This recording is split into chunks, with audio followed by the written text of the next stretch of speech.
If you've ever found yourself staring into the fridge, wondering what you came for, struggling to string a sentence together, or lying awake at 3 a.m. with your mind racing, you're not alone. For so many women going through perimenopause and menopause, it can feel like your brain stops working the way that it used to. The sharpness and the memory, the motivation, it all feels like it's been hijacked. And the hardest part, when your brain isn't firing properly, it becomes so much harder to stay consistent with your healthy habits. You start second guessing yourself, you forget your why, and you reach for the quick fixes, and then you wonder, what's wrong with me? In today's episode, we're talking all about brain health in menopause and why that foggy, frazzled, anxious feeling is not your fault.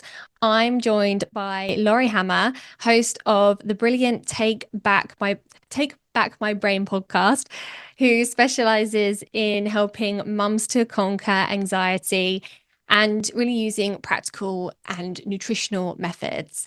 Today, we're digging into what's actually happening in the brain during menopause, how these changes affect your energy and your willpower and your emotional well-being, and most importantly, what you can do to support your brain and feel more like yourself again.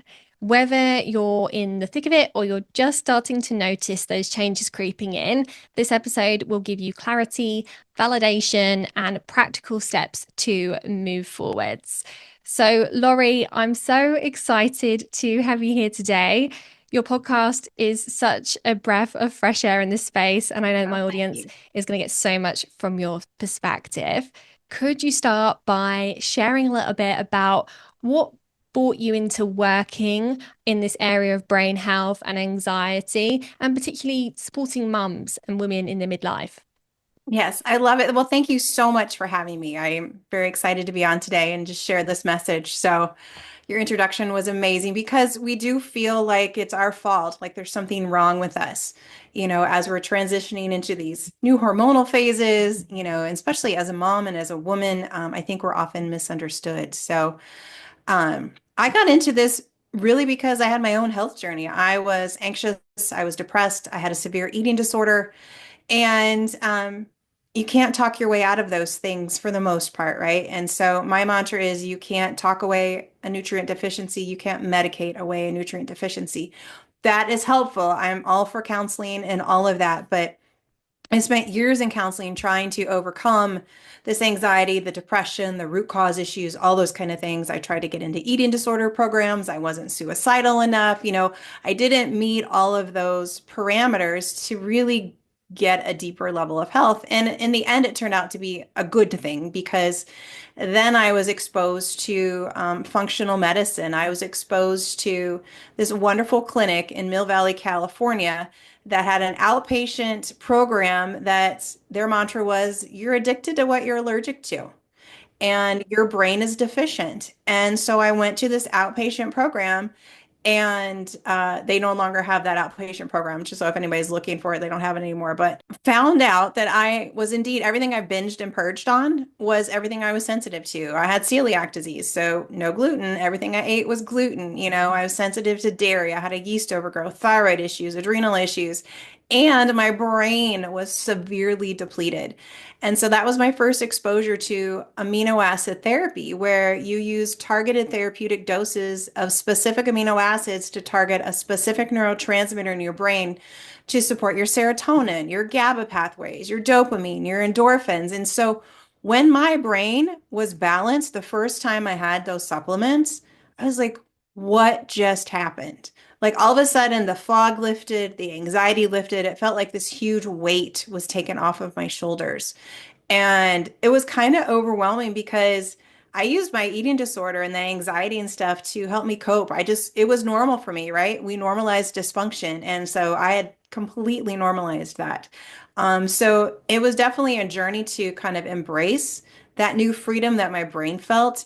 I was able to process things so much better. Like I'd done so much counseling and hadn't broke through some very significant barriers. And then once my brain was balanced, I didn't have as much to talk about because I was like, oh, I can think through life normally. I can respond to stress normally. I don't have to react in these certain ways because my brain just doesn't need to anymore. It's not trying to survive so hard, right? And so that was my first introduction to all of this. And so that's why I became passionate about it because it literally saved my life, Louise. Just Wow. saved my life. Yeah. And, then you fast forward into, you just go through life events, right? I went through a divorce. I've experienced death in my family, just lots of different challenges. And when we don't stay on top of things, if we don't keep our body nourished, our brain nourished, we get depleted again. And so periodically I would, I use amino acids to give my body a boost again, my brain a boost, so that I don't have the anxiety, the depression, the brain fog, the lack of just drive, especially now as we're going into this perimenopausal menopausal stage. I just turned 51 this past year. And so I'm kind of like in the thick of it. So this is a beautiful conversation to have amongst all of that and to start understanding the role your estrogen and your progesterone play and testosterone play in your brain and how that affects everything. And so just learning to navigate that beautifully with my clients. And most of my clients are mamas and we're the heart of the home. And so if mom's not balanced, if mom doesn't feel well, that trickles out to everything else. And so my firm belief is that when I get to work with the mom, then we get to change the family, and then we change the family, we change, their circle of friends, their church, their environment or whatever. And it's just this ripple effect. So mamas are the powerhouse of our society. And so I can't think of anybody else I'd rather work with. Yeah, definitely. And I always see that with my clients as well. It really filters through from the mums down the Yeah, rest of the family, sometimes up to the parents. And, it's a really beautiful thing to see happen. And, it's something that can go on to affect generations as well. So yeah, I absolutely. think it's such a powerful group of people to work Yeah. with. Yeah, I just had a mama the other day, and she came to me for her son who has some, challenges emotionally, autistic tendencies, those kind of things. And we're sitting in the appointment, and I'm like, I really want to help your son. But you know what? First, we've got to help you because she just had so much, whether you call it PTSD, trauma, anxiety, because it's really hard to deal with children who have emotional challenges, right? You're the one who's navigating life for them, and you're trying to navigate your own and keep it together for your husband and your other kids and everything else. And she just broke down and cried. She's like, nobody has ever looked at me that way. And I said, well, if we help you, then it's going to be easier for you to do what needs to be done, to make Mm. the diet changes, to do the supplementation. Otherwise, if I don't work with you, you're going to be so overwhelmed that none of this is going to work. Yeah, it's almost like taking that holistic approach to Yeah, another level rather than just looking at the whole body. It's almost like looking at the whole exactly. family, the whole network. Exactly. Yeah, Mm-hmm. amazing. 100%. Well, I want to go back to something that you said, which was around, the estrogen and progesterone and sex hormone changes, because this is something that I talk about all the time, and sometimes I feel like I've talked about it to death. And then, when I was preparing to have you on this episode, I of course realized that actually an area that I don't ever really get into much detail about is the impact of those hormonal changes on the Right. brain. Yeah. And, for so many women, as they go through really late 30s, 40s, 50s, and it all happens at a different stage for different women, it can be really scary because suddenly, your memory isn't working as it used to. And, you're not as perhaps fast as you used to be. Your reactions aren't as good. You can't think on your feet so easily. You can't cope with, lots of different things going on so well. And it can be, really challenging to manage that when you've got everything going on. And then when you're also trying to eat better, just optimize your health generally, it's really difficult to make good food Yeah. choices and healthy habits when you've got this kind of mist of fog and anxiety over you. So I'd love to dig into, why does this happen? What is going on in our brains during this time? Right.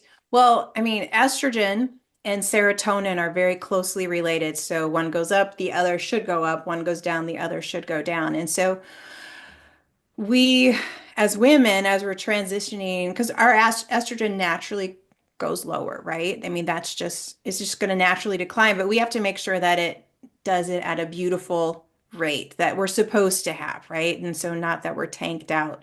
And so when I'm working with women and they come in, they're anxious, they're depressed, definitely want to do the amino acid therapy and fix those deficiencies. But then we have to look at hormones. Like, what else is contributing to this? What is the underlying issue going on here? And oftentimes, I'll test, hormone testing, and estrogen is just like tanked out. There's like nothing left. Like you can't even get any lower. I'm Mm, thinking of a client I just had the other day, and she saw her levels, and she saw her progesterone levels, which is closely tied to the GABA in your brain, right?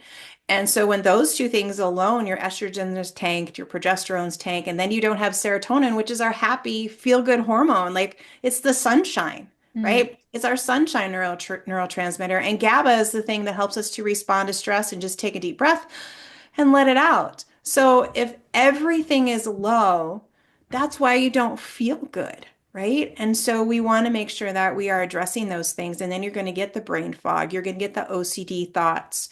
You're going to get the outer body experience where you just snap at your husband or your kids and you're like, I don't know why, but I'm just so ramped up all the time. Well, it's because you have nothing left to go on. And mm. so we have to address those issues because those are key for your brain. So if your serotonin is low and your estrogen is low, estrogen keeps your brain sharp, right? Progesterone allows our brain to relax. Well, if we don't have any of those, that's where the brain fog is coming in. That's where we're like white knuckling through every single day, trying to make it through without killing somebody, really. Let's just be honest, because you have this experience where you just like, I just want to yell at somebody. I want to hit somebody. I want to go in a corner and just cry, shut my door, whatever it might be. So we're trying to make it through each day because we know we need to keep it together. And it shouldn't be that hard, Mm. but it's because our hormones drastically change our brain. And if we talk about testosterone is like our grounder, right? So we have to have enough testosterone to feel grounded as women. And so when that is low as well, and then when it gets too high, that's when we're just like, "Urgh," just that extra anxious, extra angry. And so we have to look at all those things together because it greatly affects our brain health. With the risk of dementia, Alzheimer's, so much higher in women, it is definitely related to our hormonal cascade for sure. Yeah, yeah, definitely. So some people might be listening to this and they might be hearing the words estrogen, progesterone, and they might be thinking HRT or hormone Mm. replacement therapy. So is that a solution to the brain fog, the anxiety, or do you feel like there's other things that we should think about first? Yeah. I mean, it certainly can help, right? I'm not a huge proponent of HRT. Now, with that being said, has it helped, some of my clients? Yes. So hands down. So I'm not saying that I'm against it at all. However, I believe that we give our body what it needs, what it's designed to digest and to assimilate, that we can naturally increase our estrogen, our progesterone, our testosterone. We can do things to support our body. We can detox it properly so that, things aren't mimicking our estrogen, those types of things. So there's lots of other options out there, long term, that I think are going to be better than HRT for the brain for sure, because you can increase estrogen with HRT or progesterone or whatever you're working with. It still doesn't fix the deficiencies that are going on in the brain. It still doesn't fix the toxicity components. So you still need to address those because over time, it's not going to work anymore. Yeah, definitely. We're completely on the same page when it comes to HRT. This is what I Hmm. always say as well. I'm not against it. Definitely have some people, Yes. but we need to look at the underlying cause, the root of the problem. It's the same for whether it's a brain health symptom or whether it's a gut symptom or whatever it might Yes. be. We need to be thinking about, well, why is this symptom there in the first place? And are there things that we can do to address it properly so that you don't have to Yes. take a pill every day for the rest of your life to manage it Exactly. properly. Now, one thing that I want to get onto, because I think, one of the reasons why someone might tune into an episode like this is perhaps because they have concerns about, Right. okay, is this just menopause or is this something more? could I Mhm. be experiencing the early stages of dementia or something like that? So, how does someone know when to seek further support, seek further guidance from their doctor? What are some ways to differentiate? Yeah, I think if you're starting to have consistent brain fog, all of us are going to have brain fog, whether we've not had enough sleep or stressful event, those kind of things. So if it's not related to an event and it seems to be very consistent, when you start experiencing it, I believe you need to contact somebody like Louise or myself. And so that we can address it now because it's going to be a lot easier to address now to fix those deficiencies, to, change your diet, get you on the right supplementation, reduce that inflammation in the brain. Then I suppose if you are like, just pass it off like, oh, this is just aging. It's not just aging. That's not the way it works. We were designed to transition into menopause in a very lovely way. It's not supposed to be difficult. We've been fed a lie. We normalize dysfunction, and we have to stop doing that as women. And so this is why I love to come on podcasts like this and talk with like-minded people like you, because we're out there shouting, shouting, shouting. Stop normalizing dysfunction. Menopause should not be an awful time. We should not lose our sex drive. We should not feel brain fog. We should not gain 25 pounds. That's not something that's normal. Is it common? Yes, but it's not normal. So I say the first signs, let's get on top of it because it's a lot harder to reverse things 20 years down the road. Yeah, I completely agree. And it's such good information. And it's great to hear someone else beating that drum because I say it all the time. It's not normal.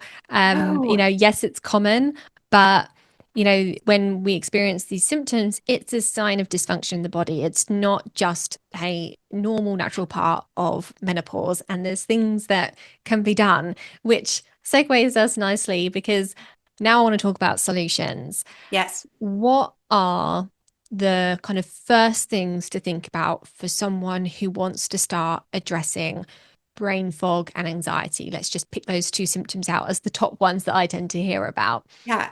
Things that you can do without talking to anyone about supplementation or anything is look at your sleep schedule. Like if we don't sleep, we don't heal. If you want your brain to work well, you have to sleep well. And now some people are listening like, well, I can't sleep well. So then you want to look at your sleep hygiene. What are you doing to prepare yourself for bed? What are you doing when you get up in the morning? How are you exercising? All those types of things. So we want to look at sleep. Sleep is priority because we can't heal the brain if you're not sleeping. Yeah. You have to get into that deep sleep in order for your brain to detox, even to get rid of the excess ammonia and toxins and stuff in our brain.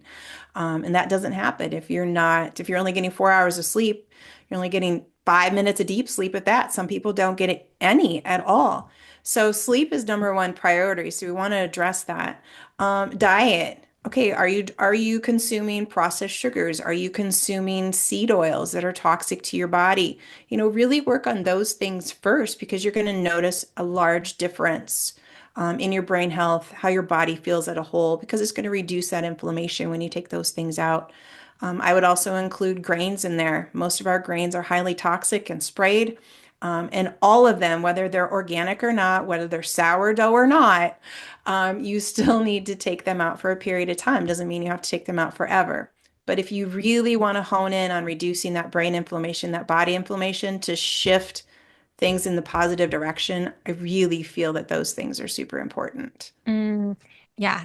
If I had to pluck out the top tips that I would have, I think those things would be my go-to as well. They're things that Yeah. I talk about all the time. I did a whole episode on sleep recently, which I'll Good. link in the show notes, going all into hygiene and what you do in the morning, what you do in the evening. And something I was thinking, particularly as your area is mums in particular, sometimes I hear from women with children that, their sleep was broken by their children, as in like long-term broken, and Right. they've never been able to fix it. And they almost feel like it's a learned thing, just having Mhm. a bad sleep pattern. What do you say to someone who's struggling with that type of issue? Right. Well, one, you just have to make that your priority, just like priority. Like sleep has to be my priority. So I even have some women that start sleeping apart from their husbands, not because they don't like them, but because they really need to work on their sleep. So if you need to take that extreme measure because your husband snores and he's still disrupting, or you're sleeping with your animals, it may be just doing things you don't want to give up for a period of time. And but you can always integrate them back in. Part of it too, when our kids disrupt our sleep for so long, especially if you have, 4 or 5 kids and you have them consecutively, like you're not sleeping well for years, right? And so you really need to go start working with someone like myself or Louise so that we can assess what are your cortisol levels, what deficiencies are going on, because if you're not sleeping, that has to be priority. Yeah, yeah, so good. So going back to nutrition again, what are kind of the top three things, say, that you would say are the foundations for supporting your brain health nutrition wise? Yeah, I'm going to go back to taking out grains, right? Mm, Definitely. You have to get enough protein, enough protein. You don't have to eat gobs and gobs of protein all the time, but initially, especially if you're a vegan or vegetarian, you need to add in some animal protein. So I really want you to process that. Animal protein is complete protein, where, vegetarian, vegan type protein is not. And our brain has to have all of the amino acids in order to function well. Actually, our whole body does, but we're just talking about the brain health. So, if you're like, I don't get any protein in, so start with 10 grams, breakfast, lunch, and dinner, then work up to 20, 30, 40 grams, breakfast, lunch, and dinner for a period of time mm, to start nourishing that brain again. And some people even more than that. But I have people that start eating animal protein again. They're like, I feel like my brain like woke up, they can feel a tingle in their head even. So yeah. protein is key, and then healthy fats. Stay away from all those seed oils. Get your animal fats in there. Butter is good. Butter is really good. Ghee is amazing for the brain. Starting some avocados, coconut butter. All sorts of different kinds of fats. Yeah, amazing. All things that I'm totally on board with, Right. particularly, avoiding the seed oils and healthy fats, and of course the proteins. I don't think an episode goes by where I don't talk about eating enough protein. Please eat. Nobody comes to me eating enough protein. No, same. Nobody. Yeah. Yeah. Looks at And there'll be even thousands of periods of food time in my diaries. life where I'm like, ooh, no wonder I don't feel good. I can tell I haven't been eating enough protein, right? Yeah, definitely. Only for me, one day of not getting enough protein, and I feel it in many ways, Hmm. be it sleep, be it energy, be it brain fog. It's just so essential. And, I'm very on board with what you said about animal protein because it's just so much easier for us to digest and absorb. Yes. We need all of those amino acids in order to make those brain chemicals. So it makes perfect sense that that is going to give us quite quick results in terms of feeling better if we have been eating a Oh, vegan diet. absolutely. Like our brain or even our heart, Louise, our heart is so, protein hungry, I'll just say. There was a little period of time where, life events happen, like my mom died and we had some other things going on, and I just wasn't taking care of myself the way that I normally would. And I know a lot of women, talk about heart palpitations, or like you roll over at night and your heart starts beating super fast. Mm, And I had that happening to me. And the first thing that I did, I'm like, ooh, we gotta catch this, right? Because that's not normal, right? So I want everybody to know it's happening to me, and I'm a nutritional therapist, and this is what I teach all the time, right?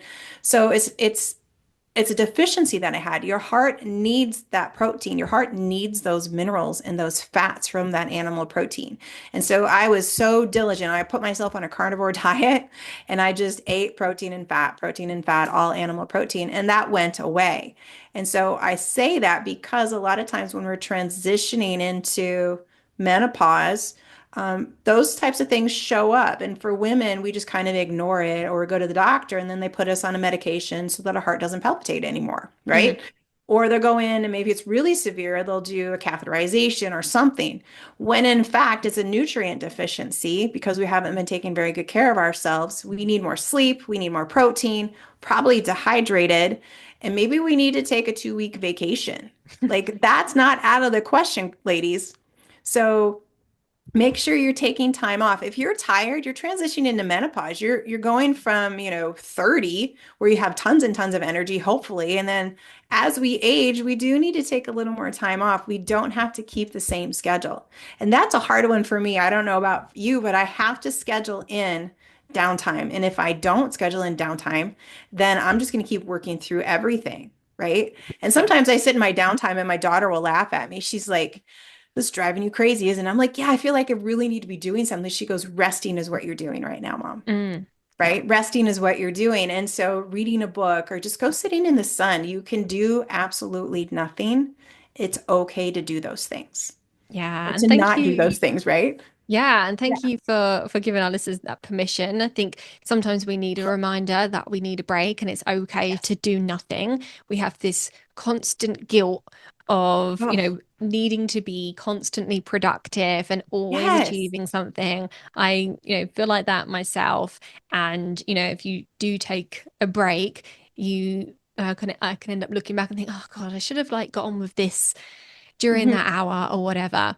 But actually, what I did was really, really productive because I was resting, and that's Yes. absolutely key for well-being, particularly Yeah. during this mid stage of life. Yeah, because you're going to show up better. You're actually going to get more done later than if you take a rest now than if you try to push through everything. Yeah, Yeah. completely. So, for someone who's listening to this and thinking, okay, it all makes sense, it all sounds great, but I feel frazzled, I feel overwhelmed, where would you recommend someone got started? Yeah, I always start with the brain first. So I do amino acid therapy. We calm that brain down first. We fix those deficiencies because when you fix the deficiency in the brain, everything below the neck gets easier to deal with. Mm, So yeah. we always start with the brain. It's really rare that I wouldn't. Well, Laurie, this has been incredible. Before we wrap up, is there one message or a reminder that you'd love every woman in this stage of life to hear? Absolutely, that you are still the heart of the home, even if your kids are out of the home, right? You're still the heart of the home. You have to take care of yourself no matter what stage of life you're in. And when our brain is balanced, if we give it what it needs, it's going to function well. And so, all you mamas out there, all you women out there, please take care of your brain. Please get enough sleep. I'm all a proponent of amino acid therapy for balancing the brain. Like your body is designed to heal if we just give it the right ingredients. So, don't live with dysfunction. Don't live white knuckling through every day. Like you were created for more than that. And God wants you to be well. Oh my gosh, what a good message. I absolutely adore that. And for anyone who wants to find out more about what you do and dive deeper into how they could possibly work with you and connect with you, how can people find you? Yes, I am the Calm Mom community on Instagram, Facebook, TikTok. But I have, you can go to my website and find all of that. lauriehammer.com. My podcast is on there. All my socials are on there as well. And I just launched the Calm Mom Academy, which is a 90-day program where we work on balancing your brain together in a group format so that you have a nice community of women in the same boat as you, because we often feel like we're like these lone ducks out here and nobody else is possibly feeling this way. Just know that you don't have to keep it all together in the group. You can just share your struggles and your challenges, but we also want you to gain a lot of wins and just kind of triumphant over those 90 days. That sounds amazing. And we'll have the link to that in the show notes. Laurie, thank you so much for joining me. It has been You. such a pleasure talking with you. You're a font of knowledge, and I really appreciate your time. Thank you for having me on. It's been a blessing. I hope this episode gave you not just understanding, but a deep sense of validation and hope. You're not broken and you're not failing. Your brain is just calling out for a different kind of support. As always, if you're ready for a personalized approach to balancing your hormones, rebuilding your energy, and finally seeing your body respond again, you can head to the show notes for ways that we can work together, including my free hormone quiz.